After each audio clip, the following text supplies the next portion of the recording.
Dennis Schmidt Jr., an artist from Scotia, New York, seems to channel a raw and deeply introspective vision through his artwork.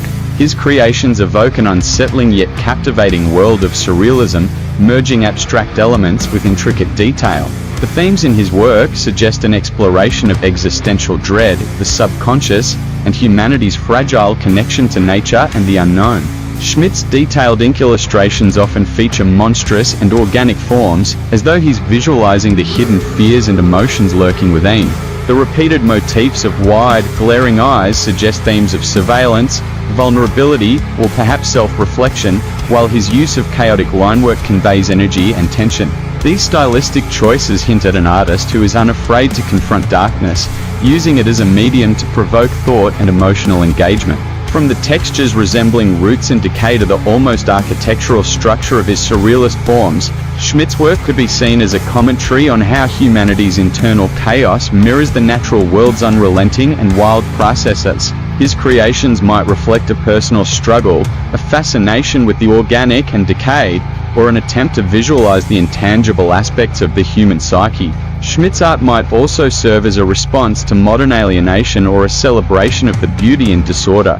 His choice of stark, contrasting tones, predominantly black and white, amplifies the emotional impact of his pieces, pulling viewers into his intricate worlds of texture, line, and shape. While rooted in a personal vision, his work invites universal interpretation, making him an artist with a singular yet resonant voice. Hey there, art enthusiasts! Today,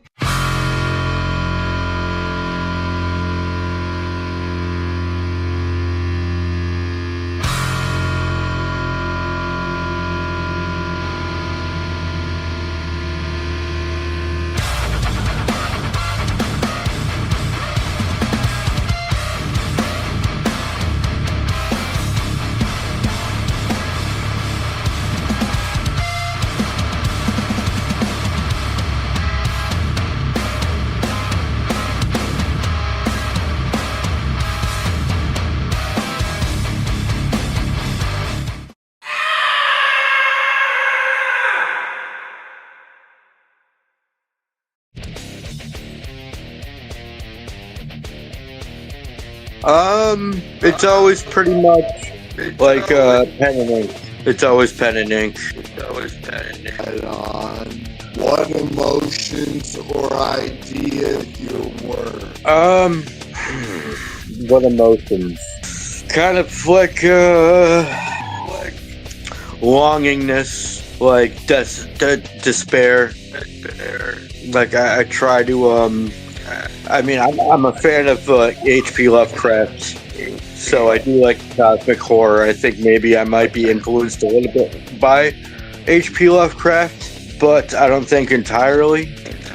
Awesome. I'm a big fan of H.P. Lovecraft too, like when I was in middle school. He's a good writer. I mean, he's, Lovecraft is basically what all the big horror people read when they were kids, pretty much. They were books and played the role-playing game. I'm also a big D&D. Yeah, me too.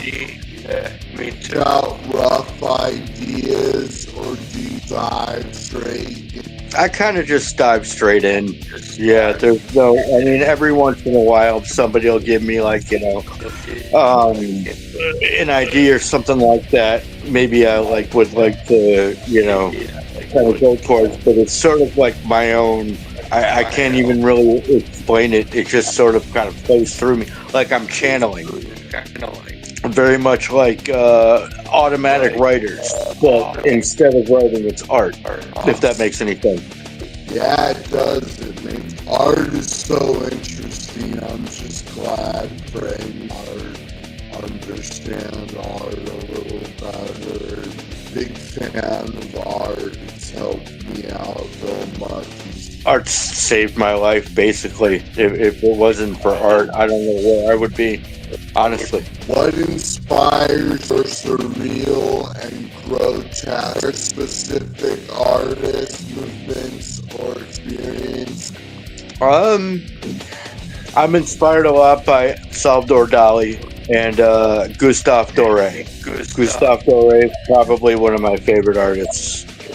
He's not very well known. Like, I mean, he was alive in the 1850s, but I'm a really big fan of like that really detailed Dante's Inferno type of stuff. Oh, nice. That sounds awesome.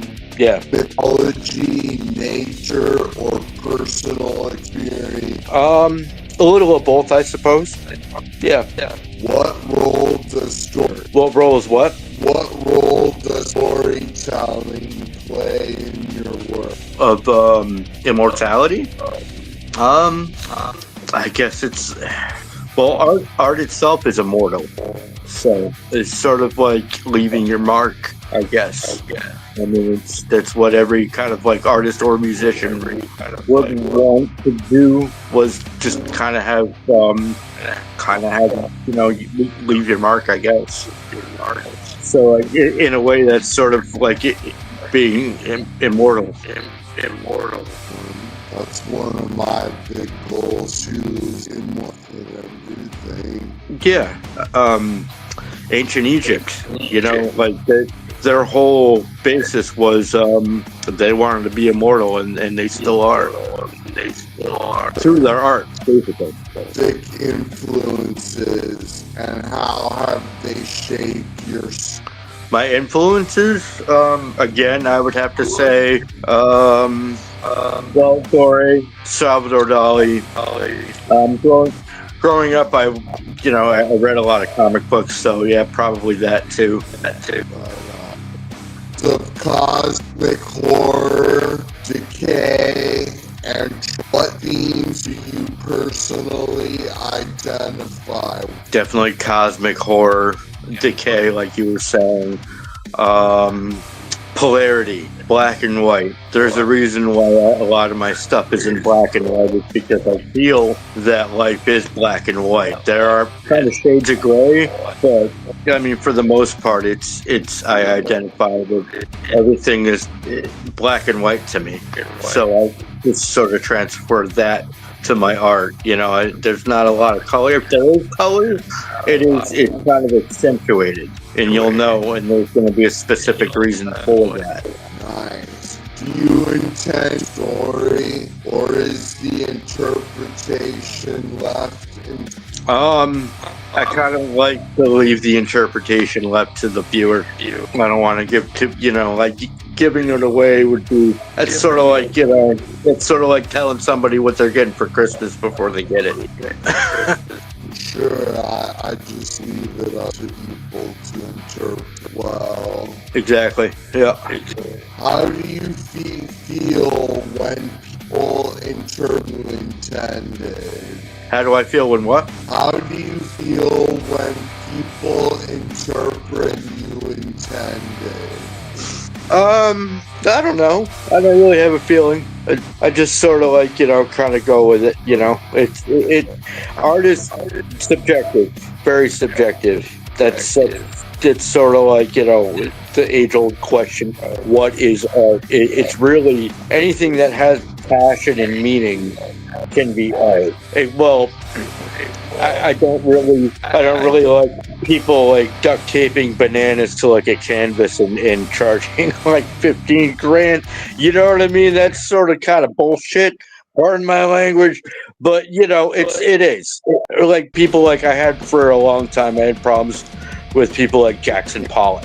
You know what I mean? That just seems like, they just kicked a painting, like a can of paint onto a canvas, and they're like, well, I was feeling some kind of way when I was doing this, and that's blah, blah, blah, so now give me 15 grand.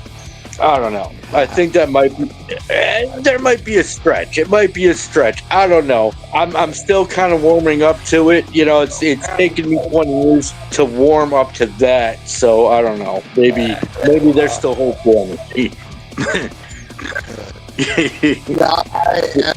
The Eye and the Reaper, what do they symbolize for you? Wait, say that again? The Eye and the Reaper, what they symbolize for you? Hope. Just hope. intricate textures and detail. What essential to your work? I've always been a man of detail. I actually have to stop myself sometimes when I'm drawing and like walk away, because if I don't, it'll get too detailed. And it's sort of like sometimes I feel like I might be an inker, I'm better an inker than a penciler. Like I have to like stop myself because I'll get too. The detail will get so much where it's like it will just end up being a black blob, which I know what it is, but somebody probably wouldn't get the whole idea, because I would just kind of like go way into it, like deeper than I need to. So like I sort of like I have to tell myself to walk away.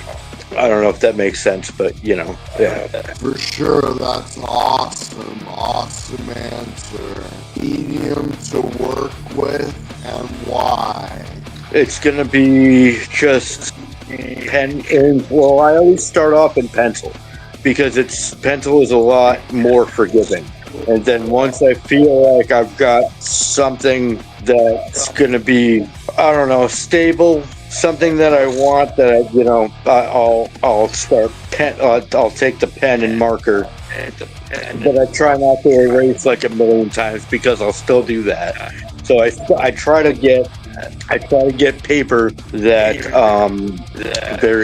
you can erase a bunch of times, and the integrity of the paper won't diminish. Like I'm not going to erase a hole actually into the piece of paper itself, because it happens. So basically, the medium's just like I should really like. I kind of want to like branch out to like canvas, maybe like paint. But for right now, it's just pen, ink, pencils, and markers for the most part. Right on. You consistently face while creating. Am I constantly what? Any challenges you consistently face while creating? Sometimes, yes. Sometimes I have trouble with proportion, but then whenever I sort of have those hang-ups, I just kind of I tell myself to like block them out, and I just sort of let the channeling flow more, I guess. I'll make it more difficult than things need to be. I'll be analyzing something way too hard. And that's just, I think, the way my mind works. That's just, I'm sure, like, other artists probably have the same difficulties, I'm sure. Everyone's got, somebody might not be able to draw hands or feet or something like that. The way they would want them to portray it as, I'm sure, it would look fine to other people, but to them personally, you would find fault in it. But I don't think anybody else that would be looking at it would find faults. But so that would be the only kind of difficulties that I face would be something like that. Would be, I guess, internal operator error, I suppose you would say. You experiment with traditional methods. I try to keep it fresh like that. Like I said, I want to, I have some brushes, you know what I mean? I know that's sort of a lot of traditional ways. But, I mean, these days, I kind of like the gel pens, you know what I mean? I don't know. The ink blot would be too messy, I feel. Our passion for art. Wait, repeat that? How do you first discover your my talent? Passion. Comic books, definitely. I was super into Todd McFarlane, Spider-Man, and I just wanted to draw all that stuff. And I really, it's sort of like anything. If I see or hear something that I like, I want to emulate that. And I want to if I hear something, I want to learn how to play it. It's just, I have a lot of questions, and I feel like, I don't know. I know I could figure things out. That's sort of like what it is. As you're sorry, go Like- ahead. But curiosity, I guess, is what drives me. Has your style evolved over time?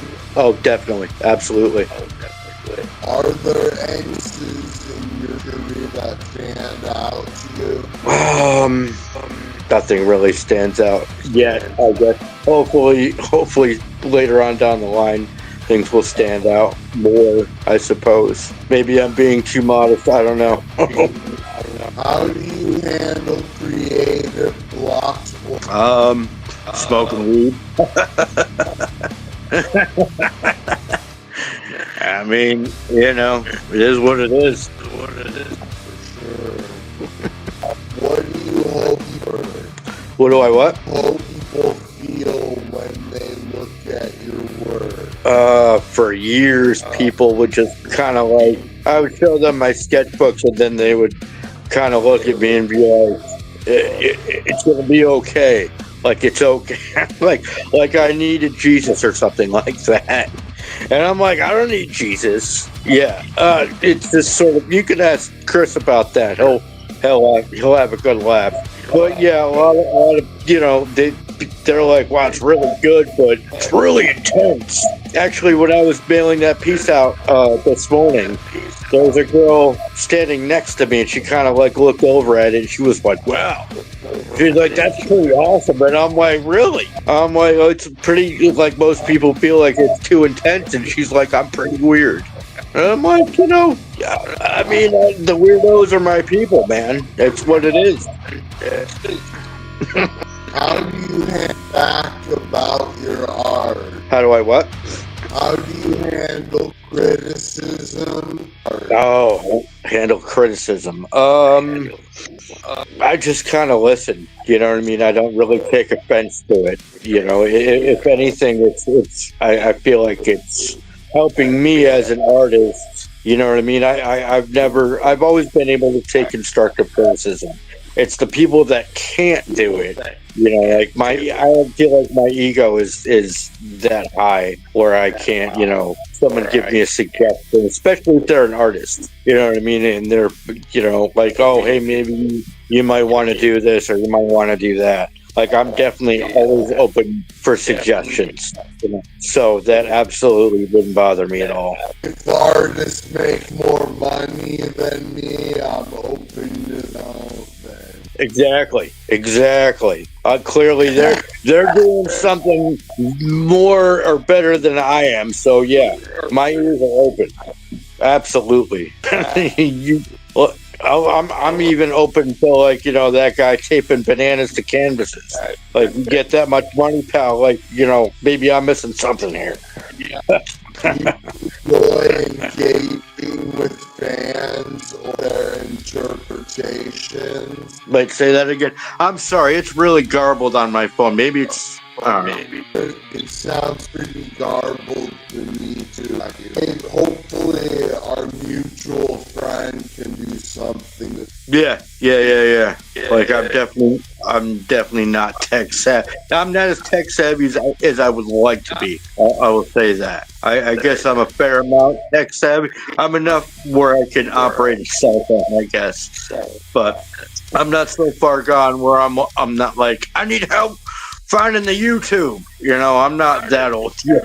Not yet, but I'm getting there. You ready for more questions? Sure. Part of any specific artistic movement? I do like Picasso's Blue Period. Awesome. Yeah, like I said, I like, Gustave Doré's work. The Renaissance, big fan of the Renaissance, Caravaggio, Da Vinci, obviously. Yeah.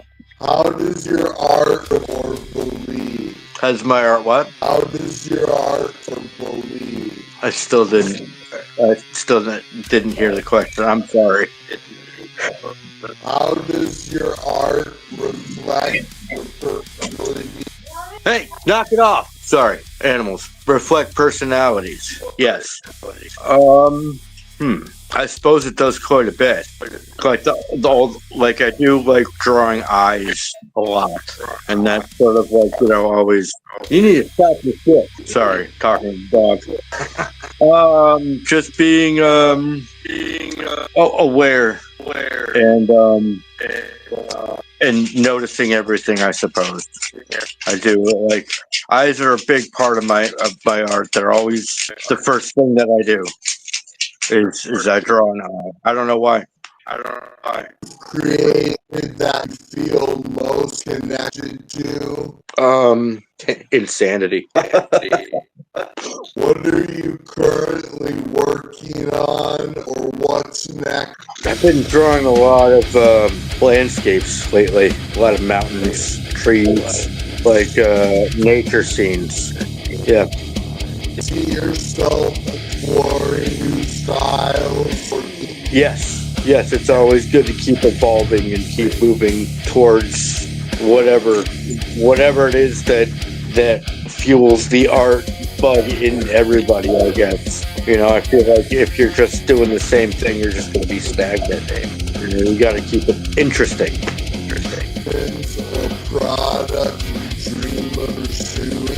Projects I dream of pursuing. I would still love to do like graphic novels, like maybe murals.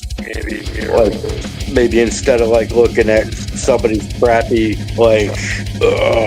like their tag, like the graffiti on like bridges, I kind of want to like be that guy that like does something crazy, but not have it look like crap. All the graffiti in my city looks like shit. How do you mix artistic freedom with limitation? How do I practice artistic freedom with what? How do you balance artificial or audience expectation? That's a good question. I'm not sure I do balance it very well, or at least balance it as well as I would like. I'm still working on that. Advice aspiring artists who want to develop. Just always practice. Keep practicing. Always. You can't stop. You have, even if you feel that it sucks, you still have to do it. What does success mean to you? That I made my mark. That when I'm gone, people will, hear my name or see something that I've done and be like, yeah, I can relate to that, or I feel some kind of way when, some kind of emotion is evoked in that person, I suppose. If you could collaborate with any historical... Doré, definitely Gustave Doré. Dante's Inferno, 100%. If your art world would it inhabit? Say it again. I'm sorry.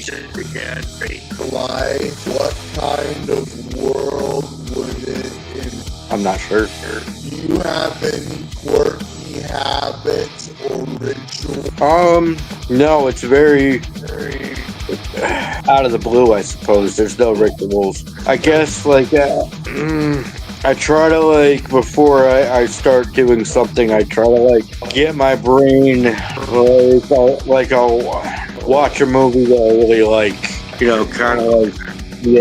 I'll try to get myself in the feeling of wanting to do art, I guess. It's hard to explain. There's no set ritual, though. Unexpected interpretations. Unexpected interpretations? Sometimes. Can you walk through the creation step? I'm sorry, I didn't hear that. Creation of one piece step by step. Step by step. I do it in pieces, really.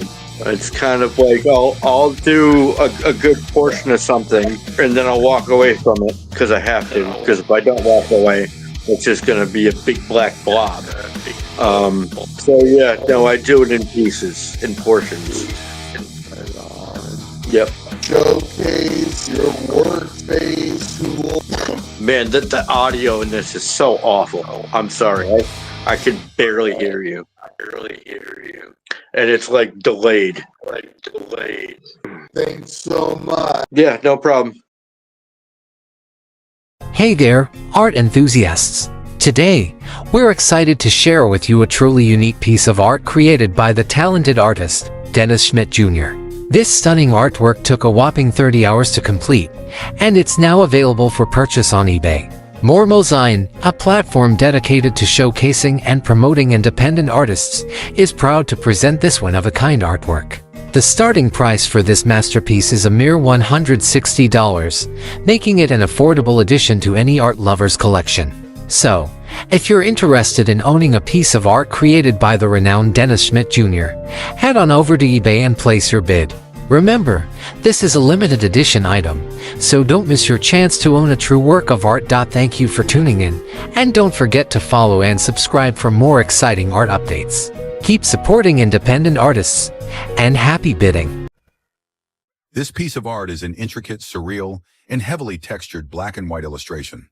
The central figure resembles a grotesque creature or monster with an oversized, glaring eye as a focal point. The eye has a striking, almost hypnotic quality, possibly conveying a sense of watchfulness or menace.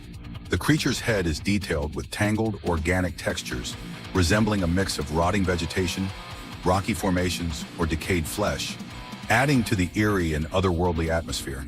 Thin, spindly appendages and sharp, claw-like protrusions extend outward, emphasizing its menacing and alien nature. The overall composition is chaotic yet deliberate, filled with fine line work and intricate detailing. There's a sense of motion and depth, as though the creature is emerging from shadows or an abyss. Surrounding elements, such as swirling textures and abstract shapes, enhance the mysterious and unsettling quality of the piece. Possible artist vision. The artist might have been envisioning themes of fear, decay, and transformation. This creature could symbolize an internal or external threat, something monstrous and inescapable. Its exaggerated features, especially the eye, might reflect an omnipresent or intrusive force, possibly evoking feelings of paranoia or being watched. The organic textures and decay could hint at the passage of time, the fragility of life, or the idea of nature reclaiming its dominance over artificial constructs. The work could also be interpreted as a commentary on the subconscious, representing hidden fears or repressed emotions manifesting in a surreal and terrifying form. The raw, unpolished edges and taped corners of the artwork suggest it might be an exploratory piece, capturing raw emotion and experimentation. Hello, friend Mormo here, and I'm really excited. I got this piece of art today in the mail from Dennis, and I'm gonna put it on eBay tonight. But first, I wanted to do a quick unboxing, so I'm gonna try and open this package without doxing anyone and without damaging the art. So I'm just cutting it. Sorry, my room is so messy. I think it comes along with my condition, having a messy room and being messy. It's one symptom.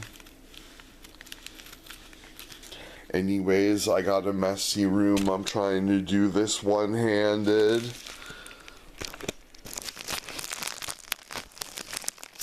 I'm just gonna tear the package open. Oh wow. Here it is.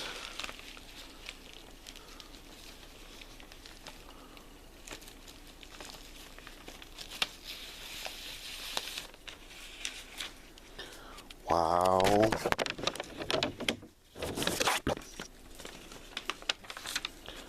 Wow, it's awesome. It's huge. It's a really huge piece. Wow, there's so much detail. Oh my gosh, check that out. Wow. So much detail. This would look great framed. You could put this in a frame and hang it on your wall. It looks really awesome. It's going to be on eBay by the time you see this video.